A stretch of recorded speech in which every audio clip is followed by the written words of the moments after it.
I don't believe what I just saw. This is one of the great moments in the history of baseball. You believe in miracles? Yes! Is this the dagger?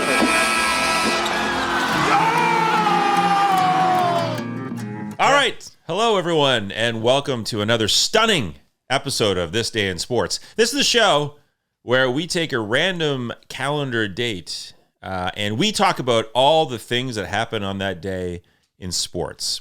And it goes from there. So if that is the only thing you're here for, you're going to get a bonus. If there's something you want more from this show, you're going to get more because we have an amazing draft portion that all the fans are excited about. I am here with my two friends. I am Sandy Jobin Bevins, here with Matt Kippen and Mike Schmidt. And the three of us sometimes know what we're doing, sometimes we don't. Sometimes the research is spot on, sometimes it's shoddy. You can decide which one it is. Yep. Not a problem. Just enjoy the ride. That's what we ask. So today's day that we picked, January 8th. Here we are in a new year. We're going to go with January 8th. Now, what happened on January 8th? Who wants to kick off a hot happening on January 8th? I'll go. In 1984, the NCAA announced that the 1985 March Madness tournament, not that year's, but the next year after that, would grow from 53 teams to the 64 that it was for a long time. Now, why 53 teams, you ask? That seems like a weird number. Why 53 teams? Thank you, Sandy. I was hoping someone would ask. Here's why. In 1984, there was a preliminary round that involved 10 teams, which 5 teams came out of, and they were added to a pool of 48. So there was 4 sections of 12 teams, and then 5 teams added to that. 4 preliminary matchups were the 12th seed and final seed in each regional tournament, so 4 of those decided that. But the East Regional, for some reason, had 2 teams battle for the 12th seed and 2 teams battle for the 11th seed, which is why there was a weird number in the 84 tournament. The 1983 tournament had 52 teams, and in 1982 there were just 48.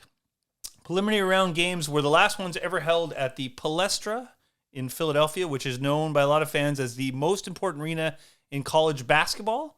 It's the center of the greater Philadelphia Big Five basketball, Temple, Penn, Villanova, St. LaSalle, and St. John's. St. Joseph's. St. Joseph's, sorry. And it was one of the first steel concrete arenas in America. It opened January 8th, 1927. And it is the home games. It hosts home games for Penn basketball still to this day. The Palestra, by the way, is an ancient Greek. I'm not done. Whoa, listeners, don't go away yet. Yeah. Don't go away yet. A palestra is an ancient Greek term that describes a rectangular enclosure for athletic competitions. There you go. You can dine out on that story. What did we start with again? Like, we ended the palestra, but we started with I introed the show. Right. I remember we didn't intro. No, but it was the growing that the NCAA was growing in size. Yeah, and how I got to that was it was the last year it was played at the palestra. That's right. Well, that's something. What's a palestra, Sandy? It's something Greek. Yes. That's where they have bear fights. Okay, I'll go over to Matt Kippen. You want to go, Matt, first? I don't have a bear fighting one, I don't think. How about this? January 8th, 1993. Let's go to the NBA. An NBA game between the Bulls and the Bucks. So Michael Jordan hits a 3-pointer in the second quarter, and it gives him 20,000 points in the game. In his career, of course. So he was the second fastest to 20,000 points, completing that feat in just 620 games. Of course, Wilt Chamberlain did it in 499. But still pretty impressive. Jordan, look him up. Finished his career with 32,292 points. They must have had a nice little thing for him when he hit that 3-pointer, eh? I imagine they paused the game. Yeah, for sure. Yeah. That's all you need. That's all you need, just a pause. Just a little drink of water. Michael, everybody just stop. Michael, what was the biggest moment in your career when they paused that game? Yeah. That game also held at the Palestra. Thank you. Oh, wow. Yeah. January See, it all ties in. 8th, 1985. Mike Schmidt is elected to the Baseball Hall of Fame with 96.5% of the votes in his first year of eligibility. Sorry, Sandy, it's 1995. What did I say? 85. Fuck it. 1995. Right. Forget the 80s. 1995, sorry. That was January 8th, 1995. Mike Schmidt. Mike, you got one? I'm going to go back to the Palestra. You know what? We've had Palestra. We've had the wrong date. Yeah. We've said Mike Schmidt. Drive safely, everybody. Everyone have a good time. Mike Schmidt is elected to the Baseball Hall of Fame with 96.5% of the votes in his first year of eligibility. Generally considered the greatest third baseman in MLB history. He played his entire career with the Phillies and is the all-time leader in home runs hit by a player who spent his career with just one team at 548. I mean, he's a 3-time NL MVP, 12-time All-Star, won a World Series in 1980. Also MVP of that World Series. Also won eight NL home run titles. Incredible. 10 Gold Gloves. I mean, where do you go with that guy? I mean, he's obviously Inner Circle Hall of Famer. The thing about Mike Schmidt is, okay, you can say there's a better defensive third baseman if you're like Brooks Robinson in his heyday, a lot of guys like that, but Brooks couldn't hit like that. He had one amazing season, and that was about it.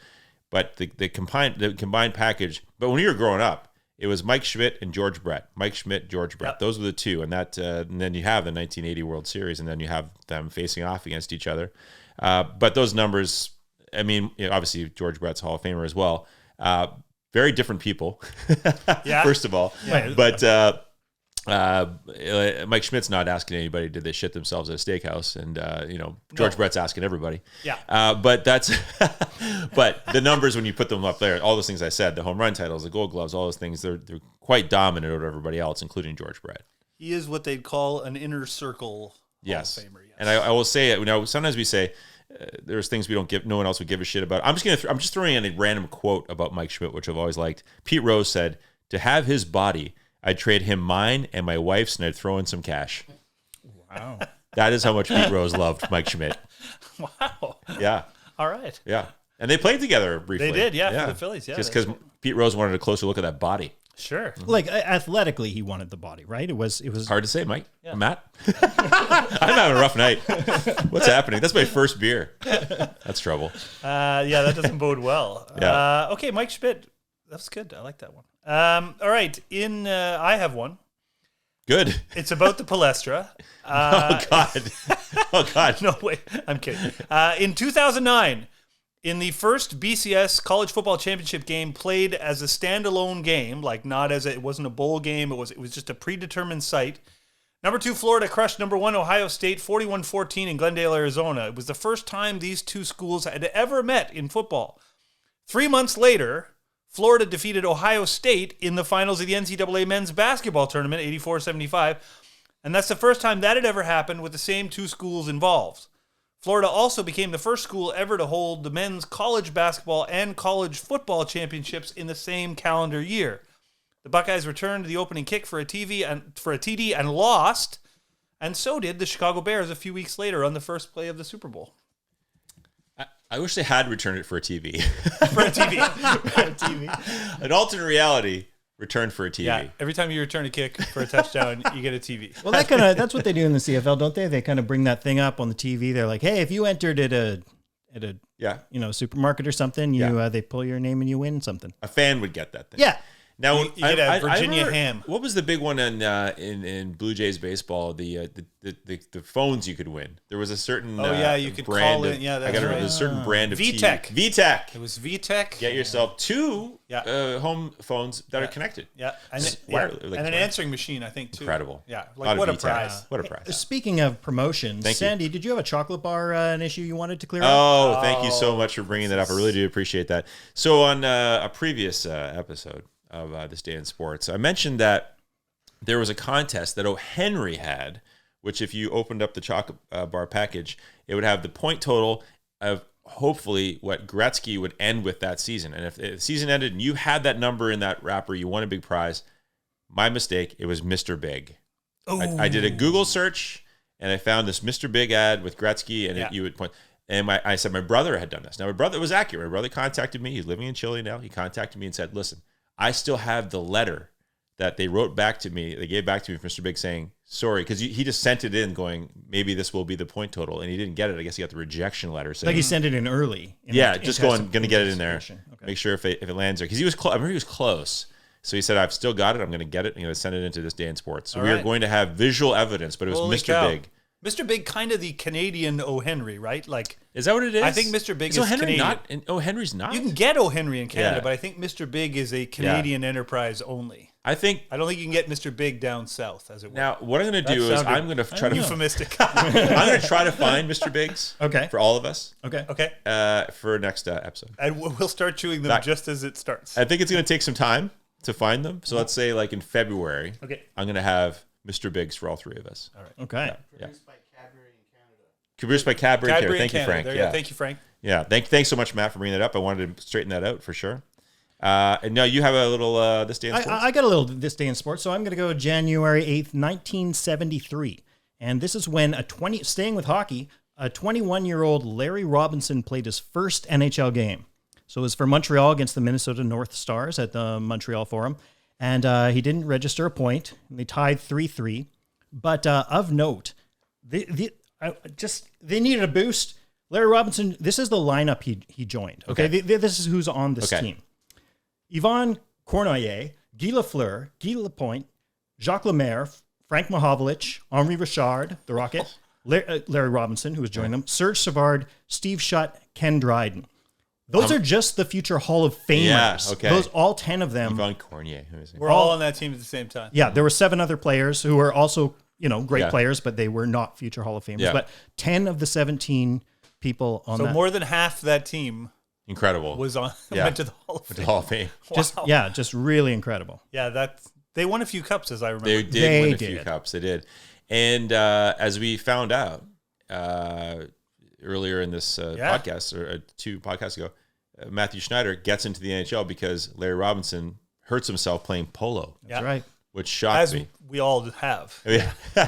Well, yeah, but we weren't professional athletes when we hurt ourselves. The stakes weren't as high when we all hurt ourselves playing polo. Yeah. Did Schneider say if he also went in the polo match for Robinson as well? I'm not quite sure. No, he did not. He did not. Okay. No, he also, dare not. You'll find that in a lot of major league contracts now, guys. Very specifically, please don't play polo. No polo once you've signed this deal. Yeah, that's a little swanky. Yeah, I didn't realize how swanky Larry Robinson was, but Frank Robinson also swanky. Also swanky. Yeah. Larry Robinson. So I'm just gonna. You know what? The best thing is I'm just gonna say guys' names wrong, things wrong all tonight. That's gonna lead to all the comedy. Yep. Yeah. Okay. But Larry Robinson, swanky polo in Montreal. Yep. Quite the horseman. Quite the horseman. That's what Matthew Schneider told us about back on our December 18th episode. That was back in December. Tell your friends. Tell your friends. So that was January 8th, 1973. Larry Robinson, first NHL game. Excellent. All right. Who's up? Well, it's me. It's Andy. It's me. This is 2000. January 8th, 2000. The Music City Miracle happened in Nashville as the Tennessee Titans defeated Buffalo 22-16 when Kevin Dyson scored a 75-yard kick return touchdown with 16 seconds remaining after receiving a lateral pass from Frank Wycheck. The Bills had just taken a 16-15 lead with a field goal from Steve Christie. Here's a few facts we didn't know till recently. We discovered these. The Titans' number 1 and number 2 options for the play, which was a play they practiced. Wycheck actually threw a 61-yard TD pass the previous season. Derek Mason and Anthony Dorsett were both unavailable due to injuries. Dyson hardly ever practiced with the special teams unit and barely knew the assignment. Okay, several regulars from the Buffalo special teams squad were also injured. So several players in that fateful kickoff return were not used to defending kickoff returns, which helps explain why so many players left their coverage lanes to chase Wycheck after Lorenzo Neal fielded the kick and handed it off to him. So there's so many other variables that could have happened there. Yep. And what's great about this is, Kevin Dyson has this moment. He has the 1 yard line, just can't get through the Super Bowl against the Rams. Yep. So Kevin Dyson is in the middle of 2 huge moments in sports history, in football history. The 2 signature moments of Tennessee Titans history. Let's be honest. That's the 2 most famous things in their history, and he's both of them. And Kevin Dyson is a part of that. Now, so based on this, and we're going to talk about this soon, we're going to have a draft about NFL comebacks. Yeah. Oh. And I think this is going to fuel the reason why we're going to do that. Now, I think we want to do a few more dates. You want to do a few more things? Some birthdays, things like that. That's interesting. It's a Music City Miracle. There's a lot of. There's also the Minneapolis Miracle. Yeah, right? There's a miracle at the Meadowlands. Yeah, a lot of miracles. Oh, there's a lot of miracles. Yeah. Yeah, the Miracle Mets. Yeah, I like the idea of that Bills game. Like literally, Bills Bills guys were having to like volunteer to go on the kick coverage team because they were so like literally it was like you and you go out there. Like they literally, for the most important play of the game, were literally like throwing guys out there because so many guys were hurt. Yeah, right. So they weren't in their assignments. And they paid for it, didn't they? And as we'll find, we'll talk about this later, but I mean, the Bills are on this side of this comeback and yet are on the winning side of one of the biggest comebacks in football history as well. I'm kidding. All right, we're going to do a new section now. This is called Quick Hits. We're not going to talk too much. We're just going to rattle off some really cool, interesting little facts. On January 8th, 1955, Georgia Tech defeats Kentucky 59-58, ending the longest home winning streak in college men's basketball history, 129 consecutive games. The Wildcats, led by legendary head coach Adolph Rutt, had not lost a home game in over 12 years until this happened. Wow. 129 consecutive home games. That's pretty good. Right. In 1962, a 21-year-old Jack Nicklaus makes his professional debut. While still an amateur, he finished second to Arnold Palmer in the U.S. Open the year before. But after leaving Ohio State, his first PGA event as a pro was the 1962 L.A. Open. And he finished tied for 50th. All right. But good. I'm jumping ahead. So Matt, if Mike wants to, he can pronounce the name ahead of us. 1979, outfielder Jim Rice signed a 7-year contract with the Red Sox, estimated to be worth between $5.2 to $6 million, including $1 million signing bonus, which made him the highest paid player in the MLB at that time. Now, Mike, are you going to go back and grab the 77? Yeah, sure. Okay. Well, here's what I want to say. They had an outfield in Boston, which was easy to pronounce. Jim Rice, Fred Lynn, Dwight Evans. Yes. Good luck with 1977. Okay. I wrote this, so I should have to say it right.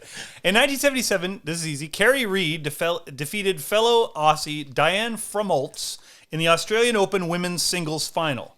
3-time defending champ and Australian native Yvonne Gugalong did not compete that year. She was the 3-time defending champ, and she wasn't there. And even so, all 4 of the semifinalists in that women's tournament were Australian natives, despite the fact that Gugalong was not even there. Yvonne Gugalong. Great name. What a great name. Yep. I'm jumping all the way back to 1945, January 8th, 1945, when the University of Kentucky Wildcats beat the Arkansas State Travelers 75-6. The Kentucky starters played just 5 minutes before the reserves came in. Apparently, Arkansas had some better players when the game was scheduled, but they lost them to the armed services. 75-6. 75-6. Matt, I'm jumping forward. 1981, the Chicago White Sox were sold to a group of investors led by real estate scam artist, anti-labor douchebag. Let's not editorialize too much. Jerry Reinsdorf. He remains their chief owner to this day and still also owns the Chicago Bulls, which he bought in 1985. 1984, in D.C., San Francisco overcame a 21-point fourth-quarter deficit, another comeback, to tie the NFC Championship game, but Washington kicker Mark Mosley kicked a game-winning field goal with 40 seconds left after having missed all 4 of his previous field goal attempts that day to win the game. Whoa. Wow. Also in 1984, the Raiders defeat Seattle 30-14 in the AFC Championship game. Seahawks QB Dave Krieg threw 3 interceptions in his first 9 pass attempts and was benched in favor of Jim Zorn, who threw two more interceptions in a game that was never close, despite Seattle beating LA twice during the regular season that year. Wow, interceptions. Yeah. Wow Interceptions is also our sister podcast. You want to check that out? It's all about greatest interceptions in football history. Yeah. In 1989, in temperatures as cold as -17 with a wind chill at Chicago's Soldier Field, the 49ers crushed the Bears 28-3 in the NFC Championship game. Not 17 Celsius, -17 Celsius. So just for our American listeners. It was San Francisco's first road playoff win since 1970, and they were the first team in a decade to win the NFC Championship game on the road. Also in 1989, All-Pro running back Thurman Thomas was held to just 6 rushing yards in the game as the Bengals shut out the powerful Bills offense to beat Buffalo 21-10 in the AFC Championship game. Ickey Woods, we all remember the shuffle, had 2 TDs and over 100 rushing yards on the day. In 1990, the Detroit Tigers hired former Michigan head coach Bo Schembechler? Oh, you shouldn't have read that Google one. on. Google Bo on. Schembechler. Bo Google on, Schembechler. sir. Google on. He was married to president. Yvonne Gugalong, actually. Yvonne Boogalong. Google on. I don't even know if I'm going to finish this one. Oh, you know what? He deserves it. Bo Schembechler deserves it. Did I get it closer? Mm-hmm. Also a podcast. After firing beloved broadcaster Ernie Harwell and making derogatory comments about female reporters in the clubhouse, oh boy. Bo was fired just 2 years later by fax. He deserves it. So in 1990, by fax, that checks out, right? Yeah. Nice to have fax. I like the idea by fax because I seem to remember when the fax machine would turn on, you'd think, oh, here's something interesting. Yeah. Oh, I'm fired, is what he said. I didn't have one, but I've seen them, and I could see how it would come out and be, oh, what's this? Okay, you are, this could be anything. You are one. They came out pretty slow back then, yeah. right? Oh, so yeah. it's like, you are getting a raise. There we go. No. Fired. Yeah. He deserved it. And the fax, deserved it. The fax said by fax, which is strange. They didn't always announce that. Wow. Okay. What? I mean, I feel like we've done enough of these hits. I'm going to say, like, that's been great, Mike, unless there's one you want to grab. Do you want to do this Steve Nash? Let's do it. Yeah, I'll do it. I'll do it for you. And for you, Mike, this one's for you. Let's get another quick hit in here. 2013, Steve Nash recorded the 10,000th assist of his NBA career during a game versus Houston. Even now, there are only 7 men ever to accomplish this feat. Ready? Stockton, Magic, Kidd, Paul, LeBron, and Mark Jackson are the others. Those are the only ones to record 10,000 assists. And Nash remains in 4th place all time in assists in league history. In fact, there are only 2 guys above 9,000. That's Isaiah and Oscar Robinson. Oscar Robinson. That's okay. Right. Oscar the Grouch. You said Oscar, so I was like, it could be Oscar the Grouch. Yeah. No. Oscar Gamble, which is a baseball player. Hey, you know, probably didn't do that. Steve Nash thing maybe only I care about is my wife may or may not have been scorekeeper for some home games at SMSU's, that's St. Michael's University School, when Nash played there. She ran the 30-second clock. I know what you're thinking, 24-second clock, but no, it was a 30-second clock. This is in Victoria. Yeah. Victoria, BC. Your wife may have crossed paths with Steve Nash. Yeah. She's a little younger. He's not saying she did. Yeah. May have. When you start a sentence like, this may or may not have happened, but my wife and Steve Nash, and I'm like, Mike, this is going to get bad. Mike, maybe we better go. But no, just scorekeeping. Okay. Yeah. Listen, man. And the 30-second clock is up. Let's move on. I'm going to give this to noted 49ers fan. Birthdays. Oh, birthdays, right. In 1957, Dwight Clark, the late 49ers receiver who caught the catch from Joe Montana, was born in made the catch in 1982. He's born in Kingston, North Carolina. He played his entire 9-year career with San Francisco. He won 2 Super Bowls and appeared in 2 Pro Bowls.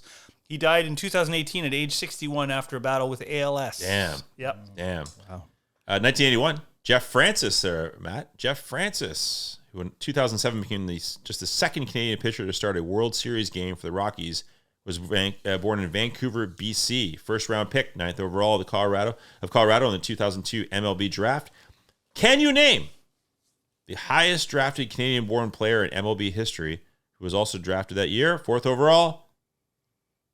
Well, I know who it is. Make it dramatic. It's Adam Lowen. Thank you, Baltimore. Right, excellent. Thank you very much. Yes. This is Jeff Francis, a member of the Canadian Baseball Hall of Fame. Yes, indeed. Of course. Had some really good years in Colorado, too. He sure did, and that was a tough place to pitch, as everyone well knows. Yeah. Friends, do you want to draft something? Sure. Do you want to draft, Matt? Yeah. NFL comebacks? CFL comebacks? What do you say? Mm-hmm. Yeah. We talked about comebacks. Let's have a draft where we draft, because of our guest coming up. We want to honor the CFL as well. Mm-hmm. We're gonna draft a couple of NFL comebacks we feel are the best of all time, and then a CFL comeback. Yeah. Little twist and turn. Sure. As I used to say on Dukes of Hazzard, Matt. More twists and turns. Got more. This story's got more turns than a bucket of worms. That's right. Oh, exactly right. Thank you so much. The Waylon Jennings said that, I think, on Dukes of Hazzard. Do you want me to do our sponsor before we begin? Oh the draft? my goodness! You know what, Mike? If we forget our sponsors, we well, lose where that are we sweet get all that money. Sweet big money. I know. Our sponsor for this week's draft is the good folks at Howard Johnson's, North America's leading motor lodge / restaurant chain. The franchisees at Hojo's are big fans of This Day in Sports, and they're such faithful listeners. Because of that, they've authorized a very special offer for all TDIS listeners. From now until March 1st, come into any Howard Johnson's restaurant location in the continental U.S. or Canada, not Hawaii. Mention the name Pete Peters, and you'll receive a free kids ice cream cone with the purchase of a large order of clam strips. You can also get a free kid-sized soft drink if you become one of our first 100 followers on Instagram. We're at This Day in Sports 8. Howard Johnson's. Go anywhere. Stay here. You know, if just for maybe some new listeners, if you really want to dig into why we reference Pete Peters constantly, who by the way is going to be a guest we've got to get on the show. Him, yeah. Go back to our hockey draft, or our goalie draft, on our hockey episode. Episode 2, yeah. Where that wasn't the only violation we've had so far, but it was the first violation, picking a guy who's not eligible in the draft. Now we're going to get into comebacks here, NFL comebacks, and I believe we flipped a coin backstage. Yes. And Mike, you identified it as a nickel. So my first, the comeback I'm going to pick is January 3rd, 1993, Bills-Oilers. It was a playoff game. Buffalo was without Jim Kelly and Cornelius Bennett, and Thurman Thomas was hurt in the second half. They were down 35-3 in the third quarter. The playoff game in Orchard Park, and Bubba McDowell had a 58-yard interception return touchdown, like just early in the third quarter. And I remember watching the game, and it was like, oh, this is like, it was over. It's 35-3. But Frank Reich, who replaced Jim Kelly as the Bills quarterback that day, brought the team back. They ended up tying it in regulation, 35-35. And Frank Reich, amazingly, was also the quarterback for the University of Maryland when they came back from a 31-0 deficit to defeat Bernie Kosar's Miami team 42-40. Like, Frank Reich is like in two of the biggest comebacks in college and pro football history. I just picked this game because I remember it, because it's a playoff game. It was important. Bills, it's called The Comeback. It is called The Comeback. Certainly everybody in the Buffalo area remembers it. Of course, and in Toronto area, of course. Yeah. And so I remember what's interesting about that, too, is people had that sweatshirt from just that game. Yeah. Like, it was like, they never had, the Bills, unfortunately, don't have a Super Bowl sweatshirt, but that particular game sold a lot of swag. Yeah. Yeah, that was a big deal, and that got the Bills to yet another Super Bowl that year, too. That they lost. Oh. If anyone just woke up from being frozen for a long, long time, they lost that Super Bowl. Yeah. Matt, what do you got? Okay, well, I for me, this is a no-brainer because of the stakes of the game. I got to go for Super Bowl 51. This is February 5th, 2017, the Patriots and the Falcons. Yeah. So, 25 points back. James White, amazing, 3 TDs in that game. It was the biggest stage. They were down and they rose to the occasion, 21-3 at one point, and I think we all remember it. It was pretty amazing. It was pretty amazing, and I think just the fact that it was the Super Bowl and to just dial in like that and come back, I think that's my number one pick. It's the only Super Bowl where the team that won never led during regulation time. It's so crazy. Yeah, it's bananas. And I appreciate that because as a Colts fan, and again, this is something that stirred up because this season the Colts were victims of a horrific comeback, which only Colts fans saw coming.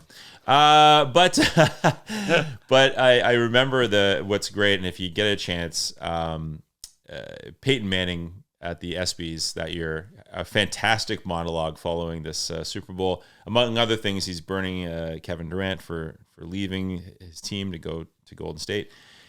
Manning has a great joke. He basically, right near the end of his monologue at the ESPYs that year, he employs the Falcons to make sure they pay attention to the whole ESPY Awards presentation and not check out 3/4 of the way through. Ouch. And they cut to a couple of Falcons in the crowd who are laughing. And if you get to see that monologue, you will find out that Kevin Durant doesn't laugh at anything. That's another burn he had. Gold. Fantastic burns from Peyton. I thought he did a great job at the ESPYs, which leads me right into my comeback. Because I get sort of leading what Mike's talking about. A lot of comebacks out there, but what hits me personally, as a Colts fan, it's the comeback to beat the Patriots in 2007. January 21st, 2007. Down 18. Manning brings us back, including one of my favorites, Dan Klecko, defensive tackle, Dan Klecko gets his only NFL career pass and a touchdown. Huge deal. Brings them back. Joseph Adai, of course, gets the big touchdown at the end. That was one of those moments where you're like, oh my God, we could actually win a Super Bowl because the Patriots were it's just like you couldn't beat them. You just couldn't beat them. And that was a huge moment in Colts history, huge comeback, super exciting game. And that's my first pick. That's the only time they won the Super Bowl in Indy, right? That's right. They went after the week. Yeah. It's also, that game is the first conference championship game where neither team had a first round bye. Indy was the 3 seed, New England was the 4 seed. I remember that. And the Colts were also the first 3 seed to host a conference championship game in like 20 years. Because like usually it's a 1 or 2 seed by the time it gets down there. So that it's even more sort of remarkable for all that. Yet another mediocre, at best, Tom Brady playoff game. People don't seem to talk about those so much, but yet another Tom Brady game where he really wasn't very good. Yep. And but mostly, at deep rooted in everyone's heart is pissing off Belichick. Yeah, of course. It's like Christmas. It's Christmas. That was Colts Christmas. Christmas in January. So we're back to me now. Yeah. All right. Well, in keeping with Sandy's theme of picking with your heart, I'm going to take the 2003 wild card game between the Niners and the Giants, which San Francisco won 39-38 in San Francisco. The Niners trailed at home 38-14 with 3 minutes left in the third quarter. Is this the Ricky Waters monster game? No. This is the Terrell Owens crazy game. Okay. Amani Toomer caught 2 TD passes in the final 3 minutes of the first half, and you were like, this is bad. It's not going to go. Jeremy Shockey, people don't remember. Jeremy Shockey, remember him? He dropped a touchdown pass in the end zone. The Giants were up like 21, and he dropped a touchdown pass, like an easy, like it just, and you thought, and they kicked a field goal instead. And as it turned out, if he had just caught that stupid little dinky pass, they would have won this game. It didn't. It seemed like nothing at the time. Now, Jeremy Shockey's a wonderful human being. Yeah, by all accounts. Anyway, the Niners came back. Terrell Owens, who, say what you will about Terrell Owens, he was unbelievable in this game. He had 9 receptions for 177 yards. He caught 2 touchdowns and 2 two-point conversions, and he threw a pass completion for 25 yards on the day. And Amani Toomer had 3 touchdowns in a losing effort. Whoa. Yeah. Yeah, that's a great game. It was a great game. I do remember that game. Bananas game. Not as specifically as that, but my goodness, yeah. Yeah, it was nuts. Matt. Gosh, well, I'm torn between a couple here. Now, is this all time? We're doing modern era, right? Well, whatever. What are you going back to, like 1935? We don't have any officials. 89. Okay. September 24th, 1989. I don't know if I'm picking your pocket here, Mike, but San Francisco versus Philly. This is where Montana goes 11 for 12 for 227 and 4 TDs in the fourth quarter. That's crazy. 4 TDs. And that's against a great defense, too. Yep. So, Montana accounted for 246 total yards in the fourth. Wow. And what's amazing, why it's a comeback, is he took a beating in the first half. They were just coming after him, and so they just decided to go spread offense and just like, okay, come after me, but we're gonna pick you apart. Also, kudos to the D for getting Joe the ball back, but I mean, that's on Montana. What year was that? So that's 1989. Okay. September 24th, 1989. That's Reggie White, Jerome Brown. That's that Seth Joyner, that incredible Philly defense too, right? Yeah. Well, okay. Then let's go more Montana. Let's go Super Bowl 23.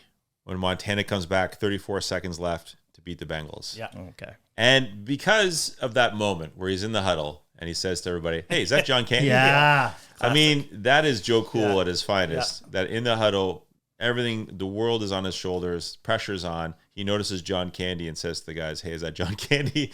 That relaxes everybody. They go down the field and they win. And now, and that also is because, again, attaching to something you've seen. I remember watching that Super Bowl. Yeah, of course. Yeah. And thinking it's over and there's no way. And John Taylor, right? Incredible. Yeah. Caught that touchdown. He absolutely did. Yep. That's a pretty good one. Yeah. Yeah. So I'm going to go with that one. If you get a chance, actually, it's all out there on YouTube. Facebook even has some of it. Go and watch just that last winning drive. It's unbelievable. It is. By the way, Joe Montana in the Super Bowl, 4-0. Thank you. Just saying. Wow. Yeah, that's the thing you say to people when they're saying, like, who's the greatest of all time, and I guess that's it. In the Super Bowl, 4-0 with 11 touchdowns and 0 interceptions. Yeah, that'll do it. Just saying. I mean, yes, of course. And listen, it's interesting because there's certain stats you can look at, of course. Yeah, of course. And again, I don't always want to go back to the same episode, but again, back in December 18th, when Matthew Schneider said these defensemen are great, lots of points, but in that era, look at goals per game. Look at the goals. That's when you saw how good this defenseman really was offensively. Sure. Because the points in that era, his era, where you could just dish it off to all these guys who scored a ton of points. Like you said, you could bang it off the boards and it gets... It could be or the second assist or whatever it is. But that's when you go to Montana and go, okay, let's encapsulate more like per game, per play, all those things when you're comparing them to the guys like Brady and Manning and those guys. But Mike, just for those people who are screaming at home going, Tom Brady, come on. Like did Montana ever come from 25 points back in the Super Bowl? And your point would probably be he never had to because he was never... No. I'm not trying to run down Tom Brady by talking up Joe Montana, but I'm just saying Montana's Super Bowl record is unblemished. Mm-hmm. Let's be honest. Brady probably, if the coaches of the two of the teams he was playing had really thought things through, his record in the Super Bowl would be a losing record. Yeah. That play, the interception at the one against Seattle and the collapse. I mean, New England, Brady didn't win that game so much as Atlanta lost that game. Yes. You know what I mean? Yeah. I just, and maybe he's Seattle had a lot. Called the wrong play. Yeah. There's just whereas in Montana, Montana played in less Super Bowls. I'll concede that for sure. Yeah. But he also played less years and played at a time when you could actually hit the quarterback and hurt him. And that happened a lot too. Yeah. But I'm not trying to run Tom Brady down. I just think everybody thinks it's so clear cut who the best clutch quarterback of all time is. And I sort of have to point out the fact that Tom Brady's had a lot of games in the playoffs that were not very good. Yeah. He's been on really good teams as well, and he's been really good a lot of times too. Don't misunderstand me. I'm not trying to run somebody down. I just think the comparison isn't as clear-cut as people think. No, thank you for that explanation. I just thought we should put that out there. Clarify that. We don't want angry letters. We don't want angry emails. We want angry letters. Yeah, actually. All right, back to the draft. You take the time to type out a letter. Back to the draft. Okay, we're going to CFL now, right? CFL. Let's do CFL. I would just like to point out, I think it's interesting in the NFL's greatest comebacks, now as we switch over to the CFL, none of us picked the actual biggest comeback, which just happened December 17th, 2022. You knew Sandy wasn't going to pick I'm going to pretend that the Vikings Colts. The Vikings were down 33-0 at halftime. Yeah. Just wanted to put that out there. Also, Sandy, I was a little surprised you didn't take the Colts Chiefs playoff game where they came back. I thought about it. That's Andrew Luck. And I thought about that. Now, I also want to point out just a personal moment. Matt and I were at the Lions Colts game on the road in Detroit. Yeah, big Colts fan. Go down there, see this thing. And the very last play, fourth and goal, Andrew Luck throws this winning touchdown. And in a game that Detroit really was dominating, and Megatron was going off. And I think it was the only one, like in those old Proline ads, going, yeah! And I remember Matt saying, shut up, let's get the fuck out of here, or you're going to die in Detroit. There's 60,000 angry people. So I've paid a tribute to Andrew Luck in person, and I dare not risk it again. No, I spread it out because the Chiefs was, that was great, but that one, I don't want to do all Colts. No, God, no. Not. But I'm going to go to a homer pick in CFL. So let's okay. Go ahead, Mike. All right. Mike, what do you got? I figured you might. Yeah. Okay, so I'm going to go. I have a bit of a recency bias with my CFL pick, but it was only a couple years ago. Montreal came back and scored 21 straight fourth quarter points against Winnipeg in September 2019. I thought this might piss you two off, so it's kind of fun to win 38-37. There was a 94-yard drive in the final minute led by Vernon Adams Jr. He ended up with it was a 15-yard TD pass to Jake Weineke. Almost as time expired. It was like a crazy 38-37.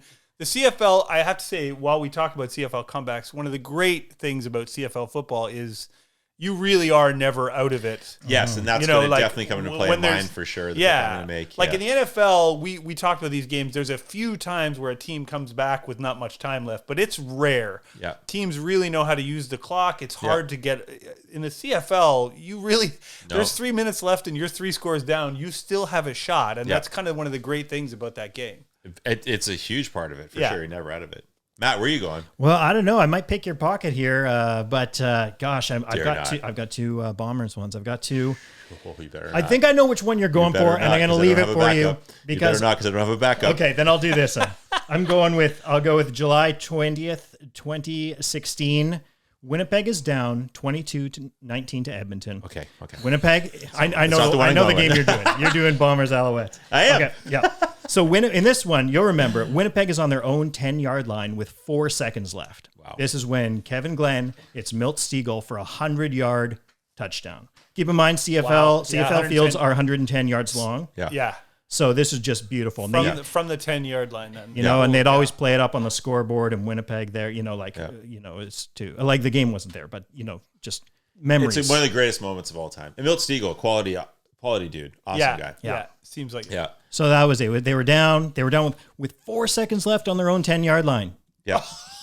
That's so crazy. Yeah, that's bananas. So crazy. That is great. Well, Matt, thank you for not picking my pocket, because this game I remember this game, and I know this is why we love the CFL. And against the Bombers, Matt and I will admit we are Manitoba kids. Bombers beat the Alouettes. They're down 40-23 with 48 seconds left, and they win 41-40. Yeah. See? Yeah. That is bananas. Absolutely. And go on, check it out. The CFL YouTube, this particular game, Bombers Alouettes, I think it's 2017, Matt. I don't have the date in front of me. I have 2017. But yeah, July 27th. It's 40-23 with less than a 48 minute seconds. 48 seconds left. They score on the last play.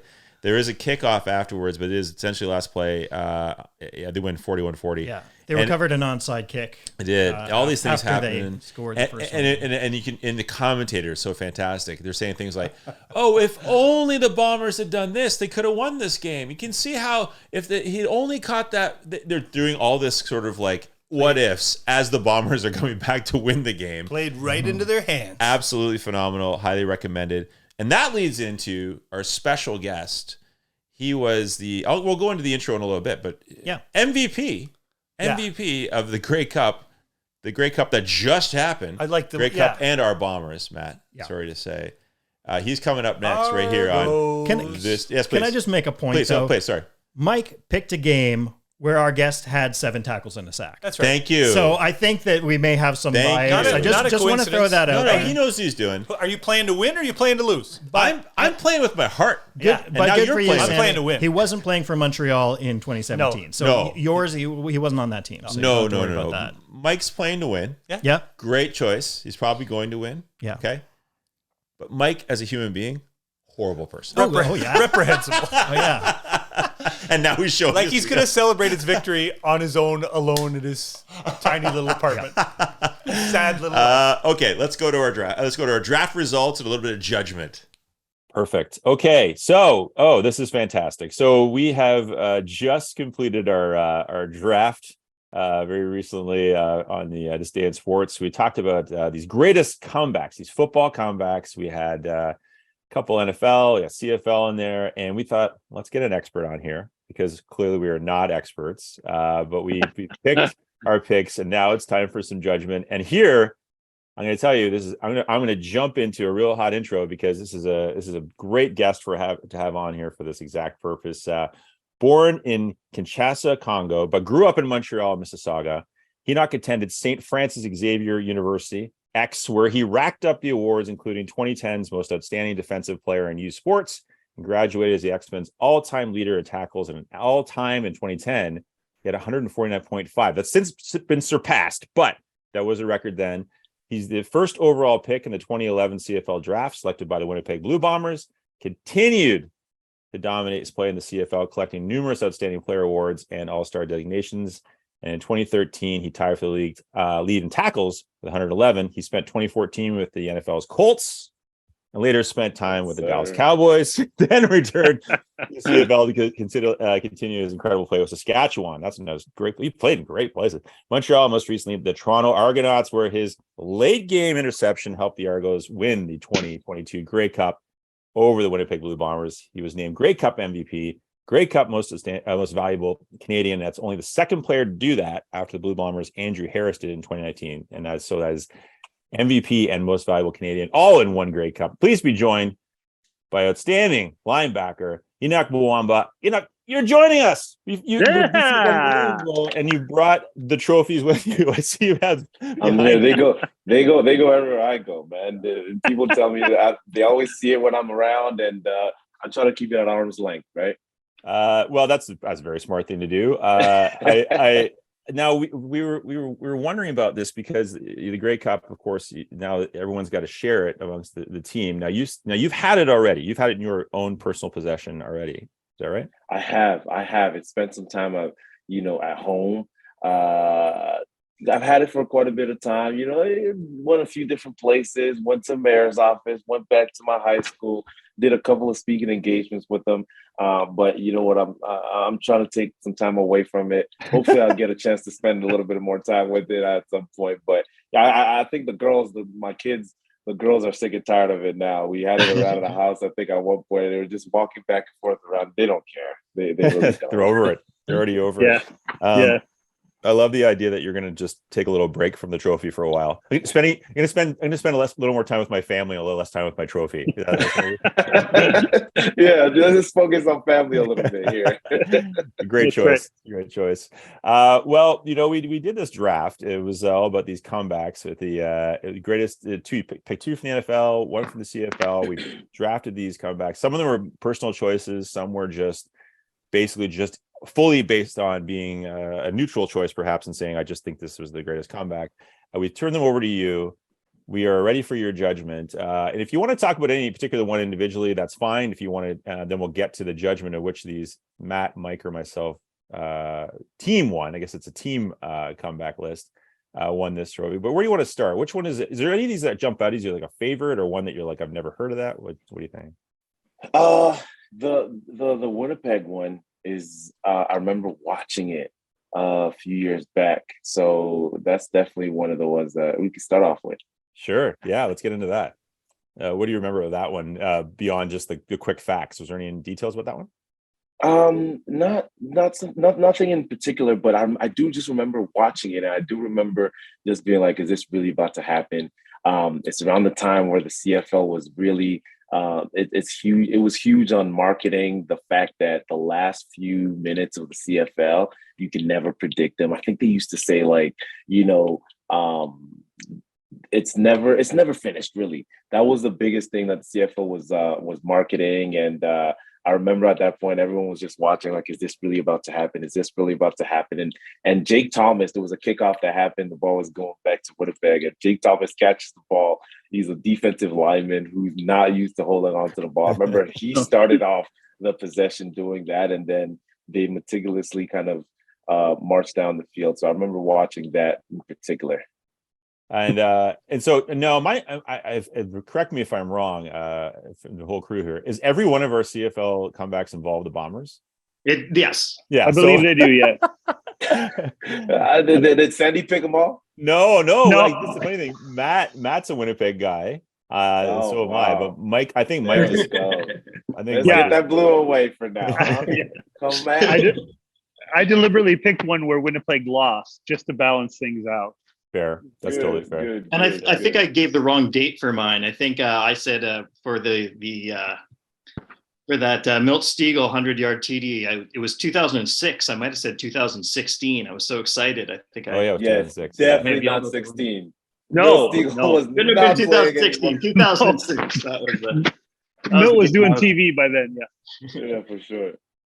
So we got into the Winnipeg realm. Okay, that's good. And then the NFL stuff, some of these are from a while ago, obviously. We obviously have a Colts one in there as well. Any of those stand out for you? Yeah, no, absolutely. I can't remember what team it was. I watched these a couple of days ago, but the one where Peyton Manning was leading the charge. It's just here we go. How you watch it. I mean, what are you gonna say? This guy is a Hall of Famer.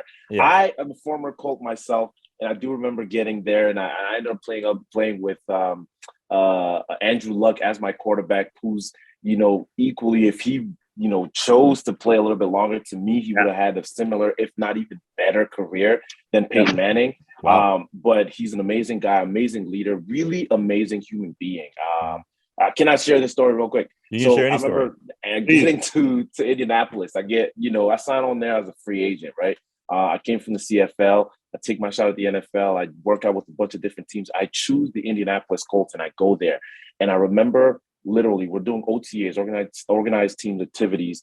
And I go to lunch. It was after a couple of meetings, and I hadn't spoken to Andrew Luck yet. Mind you, I'm a Canadian kid who's watched some NFL games. I know exactly who practically almost everyone. Obviously, Andrew Luck, I know who he is. He was drafted in the NFL around the same time I was drafted in the CFL as well. Matter of fact, he was drafted first overall. So I get to Indianapolis, and I'm sitting there at lunch, and I'm sitting there. I think I remember being there with my roommate at the time. He wasn't sitting at the table with me. He was sitting at the table, then he left. And Andrew comes and sits right next to me. And I don't know if anybody knows this, but Andrew is one of the smartest individuals you will ever meet. I mean, he went to Stanford. Yeah, Stanford guy. Yeah, I was going to say. But he's extremely smart, and he comes and sits at the table with me, but extremely humble as well, right? To this day, the legend has it that he still uses a flip phone.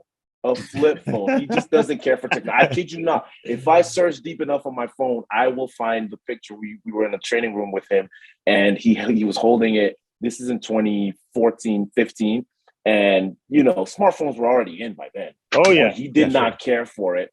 He was using a flip phone, and everyone made fun of him for it, but he didn't care. And so anyways, Andrew comes and sits. This is my first or second day in the facility. He sits down and introduces himself. Again, I'm talking about the humility that he possesses.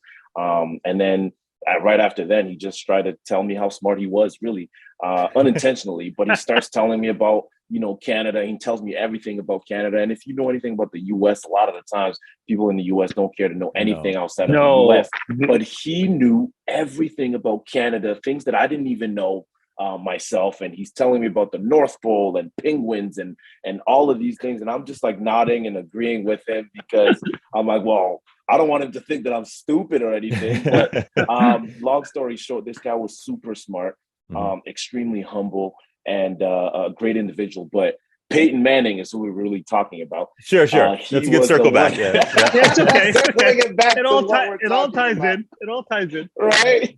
So circling back to what we're talking about, I mean, Peyton Manning's running the show, and he's the master at no huddle, and just the ability to lead a team and to run a team, especially down the stretch. For him to have had the comeback that he had, and the poise to just control everything, all the situations. If you watch the comeback and the final drive there, he's talking to everybody. He's the ultimate communicator. And you see that now, even as he starts to kind of get into media, if anyone's paying attention to his career. But he's the ultimate communicator. And coming into Indianapolis, even though he wasn't there anymore, people still kept talking about him and the kind of person that he was, and the work ethic that he possessed, and how hard he worked. And it was just displayed on the field, even on that final drive when they pulled off that comeback. Yeah, absolutely. And included even in our notes was the fact that he threw a touchdown to defensive tackle Dan Klecko, who had never caught a touchdown and never got one again. And that's the kind of stuff that he was pulling off. I think takes a lot of trust too, right? It takes a lot of trust to be able to do something like that. But, kudos to that guy. And I will be remiss if I don't mention the fact that the year, my first year with the Colts, 2014, led by Andrew Luck in the our second to last playoff game before we went and played the Flakegate game against the New England Patriots. We went to Mile High, played against the Denver Broncos. I guess was the quarterback of course. of that team. That's right, Peyton Manning. And so it was an amazing experience, but it was definitely one of the highlights of my career, going out there and beating Peyton Manning, led by Andrew Luck and our Indianapolis team in Denver. It was an outrageous game. That's pretty crazy. I as you may know, a personal note, Matt knows this and Mike may too. I have a coaster collection that includes greatest plays in Colts history, and one of those is one of the plays where Andrew Luck beats Peyton Manning. All three other coasters are Peyton Manning plays, but that Andrew Luck play and that upset. It doesn't have the Klecko play on No, it doesn't have that one. It's got some other plays. All three are Mannings except for that one. But it was a really conflicting moment for Colts fans to go, who am I cheering for here? I guess I got to go Colts. Let's go. That's right. So that's a personal one for you. Now we have some other sort of, I would say, some Super Bowl ones, obviously.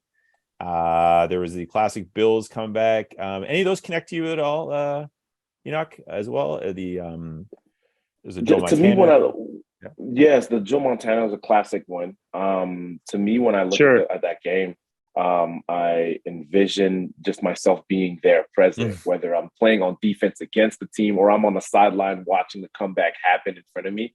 And I just appreciate the greatness that, is seen when you look at specifically Joe Montana running the show, leading the charge, and his ability to, place the ball in the right places. And some of the things that a lot of people don't realize when you're when you're going through and trying to pull off an amazing comeback like the one we're discussing right now, you have to almost be able to separate your emotions from the game itself, right? And it's a fine line because as an athlete, when you're trying to, make a comeback or you're trying to play in a game that has so much at stake and like the Super Bowl or, we're talking about it also the Grey Cup game, but you're playing the Super Bowl game in a huge game that has a lot that's got a lot of stake.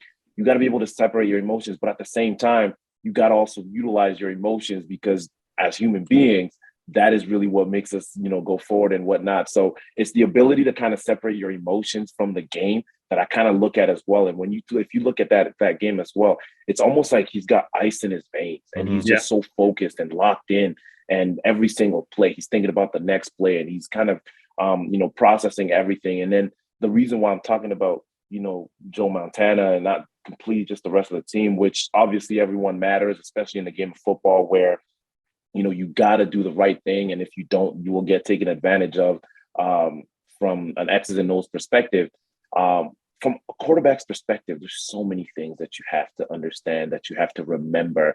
And you forget just the length of things things that you have to execute for the play to go right, but just the details, right? The details. Those are some of the things that a lot of times when we watch a game, we kind of tend to forget, but the details of, hey, look, he's running an out at 8 yards. And so depending on how high that DB is playing, I'm going to go to him. And if he's not playing that high, based on what he does, I'm going to go to the other on the other side of the field. So those little things are the things that I watch. And when I watch that game, it's just, super impressive for me to watch Joe Montana just, do what he does best. Yeah. Now you're speaking my language. He's a Niners fan. But I think that's a little bit when you see Tom Brady, you're like, he's so robotic, but I think it's because he can turn his emotions off. Sure. Yeah. Absolutely. Yeah.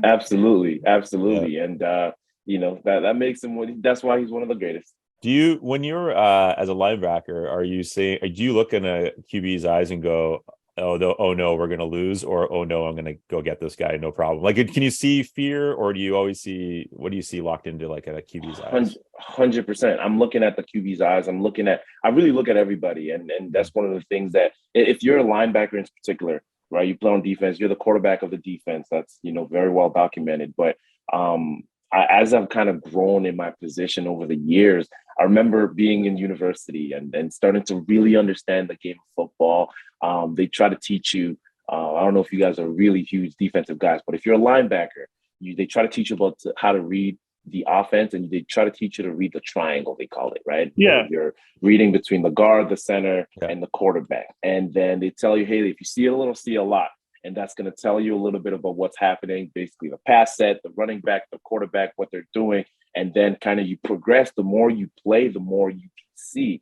And after having played, 11 years of professional football, I'm at the stage where I'm not looking at a small triangle anymore. I can look at the whole field and I can kind of pick up on everything. And even just going back to the Grey Cup game, I remember staring at, Kolaris as, he was trying to get, the offense set up, and I'm looking at the offensive lineman, I'm looking at the running backs, and then I'm getting the play. I'm, communicating with my guys on defense, but at the same time as well, we talk about separating emotions and trying to remain calm, because as a leader, the calmer you are, the more confidence you can also instill on your teammates, and the more vocal you can be defensively speaking or offensively speaking, really it's contagious, right? Mm-hmm. And so you try to do that while focusing on your task and remembering if the guy beside you, whether he's not necessarily certain about a specific play, you remember at practice he messed up on this.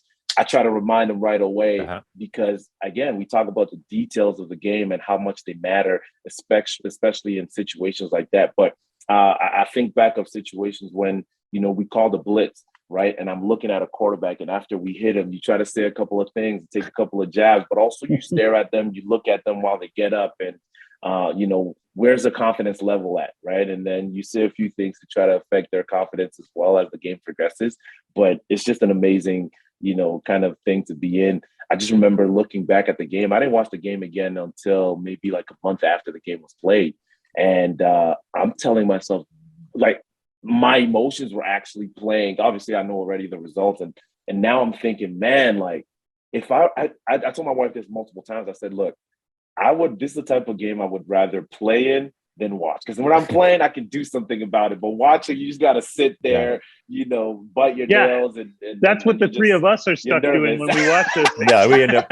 You may not know this, but we watch those games. Yeah, we're the ones that pulling our hair out watching you. Yeah, we can't have any effect except shouting at the TV. 100%. Based on what we just talked about there, have you ever made a quarterback cry?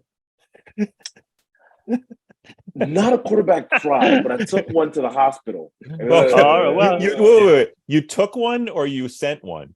I sent one. There, okay. I delivered. You didn't drive him. Legal, all legal as well. Sure. I thought you meant you said, hey, get in my Hyundai. Yeah. I'm going to take you to the hospital. They can finish this game. I feel pretty bad about this. Now, this is about you're going to need help. I have a question because this is about comeback. So when you're playing in one, can you feel it? Like, do you feel that? Obviously, you feel the momentum shift, but like, how much of that is how much does the momentum matter versus like just focusing in details? Like, can you get really caught up in that? Matt, that is an amazing question, actually. The thing about it is because you gotta believe in it already. You gotta believe in it before it even happens, right? And so, oftentimes, I've been a part of multiple teams, and there's usually someone that starts that process. And, they're vocal about it. Hey, fellas, we're going to get back. Hey, fellas, we're going to do this. We're going to get this back. And I remember specifically, not even to bring it back to the Grey Cup game, but and it's going to come out at some point because I was mic'd up and I, you kind of forget about the mic at that point because you're so locked in. Of course, but I do remember, I think it was when we punted the ball and they had a return, right? The returner catches it and returns all the way for a touchdown, and they took a lead because I think they had missed a field conversion, and so they were up. But when I did the math, I was like, okay, well, that's a touchdown and a field goal. That means we'll be up one. I'm like, I looked at the guys and I said, guys, we're gonna win by one. We're gonna win by one, and that's what I'm saying when I'm talking about. The process has to get started before you lean on or rely on the momentum. Right. Mm-hmm. And so you got to start the belief process early. It's got to, literally go through the whole team, and you start to talk to one player who talks to another and who starts to believe because it affects the way that you play. And so it starts with the mindset first, and then maybe potentially you can rely on the momentum. But then again, look, sometimes comebacks happen because of the team that's on the opposite side of the momentum, right? And so it's not so much about the momentum initially as much as it is about the mindset. One of the mindset that I've adopted early on in my career, right? This is a really good one, fellas. I adopted this early on in my career, and this is a well-renowned coach in the CFL, coach for many years, and he's won multiple Grey Cups, very respected. And he was my coach at that point, and we had just gotten to know one another. He liked me before I got there, but after that game in particular, he loved me. And this is not necessarily a comeback, but this is more about the mindset that you need to have in order to be able to have comebacks the way that we're talking about. So we were actually getting blown out. Forget the comeback. We're getting blown out. But the mindset that I've always adopted, and I utilized it in that particular game. I always tell myself, and I think to myself, and I share this with everybody when I speak, I say, look, you put it in your mind that you make the rest of it the best of it. And so regardless of what's happened previous, right, whether it's the first quarter that you dropped the pick, it's the second quarter that you dropped the touchdown, or the third quarter where you missed the tackle where the running back scored, right? You make the rest of the game the best of the game. And so a lot of times when I play games, I try to just repeat that in my mind constantly. And I pick up on that mindset. And then that's something that you kind of share with the guys. So regardless of whatever happened, because a lot of times what will affect your mindset, will affect your confidence is what has happened previously. And so if you made a mistake, which everyone is liable to do so, like over the course of my 11-year career, I've never played with a guy who had a perfect game. Hey, I didn't make a mistake, right? Everyone makes mistakes, but sometimes it's such a crucial mistake that you get on yourself so hard that you mess up the whole rest of the game.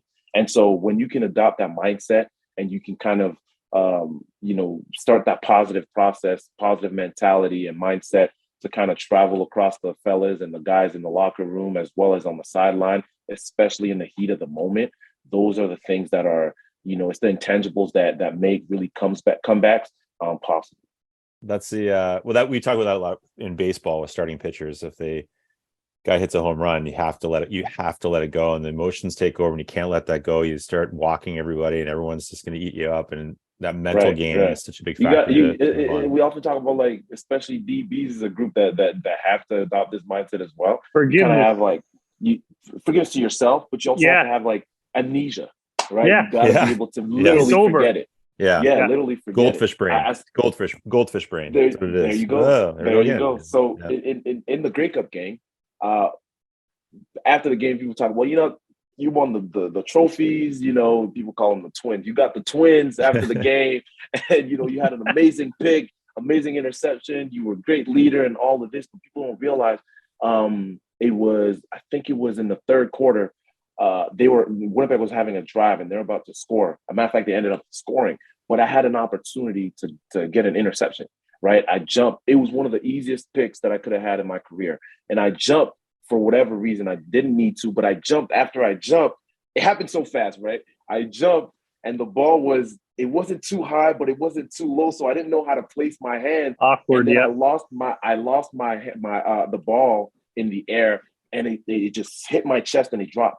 Right, I have pretty good hands, I really do, but I dropped it, and it was disappointing because we're in a Grey Cup. Mm-hmm. I'd be stopping a drive from the Winnipeg Blue Bombers, and if they don't score, we're in a good situation, we're in a good place. We're already in the second half, everything's looking good, and I dropped the ball at that point. And I remember even holding my head down and thinking to myself, how could I have done that? How could I let my teammates down?